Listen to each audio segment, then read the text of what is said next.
సింగరేణిలో వారసత్వ నియామకాలపై తెలంగాణ ప్రభుత్వ జీవోను రద్దు చేస్తూ హైకోర్టు ఇచ్చిన తీర్పును సర్వోన్నత న్యాయస్థానం సమర్థించింది.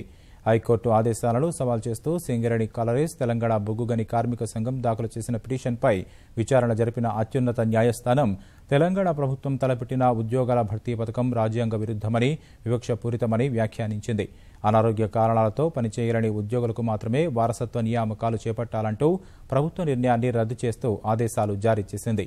విచారణ సందర్భంగా పిటిషనర్ల తరపున వాదనలు వినిపించిన attorney general Mukul Rohatgi, Ranjit Kumar, senior న్యాయవాది సుబ్బారావు బొగ్గు గనుల కార్మికుల సంక్షేమం కోసమే వారసత్వ నియామకాలు చేపట్టారంటూ వాదనలు వినిపించారు. అయితే అనారోగ్య కారణాలతో పనిచేయలేదని ఉద్యోగి వారసులకే కారుణ్య నియామకం వర్తింపజేయాలన్న హైకోర్టు తీర్పుతో ఏకీభవించిన ప్రధాన న్యాయమూర్తి జస్టిస్ కెహర్తో కూడిన త్రిసభ్య ధర్మాసనం కార్మిక సంఘాల పిటిషన్లను కొట్టివేసింది.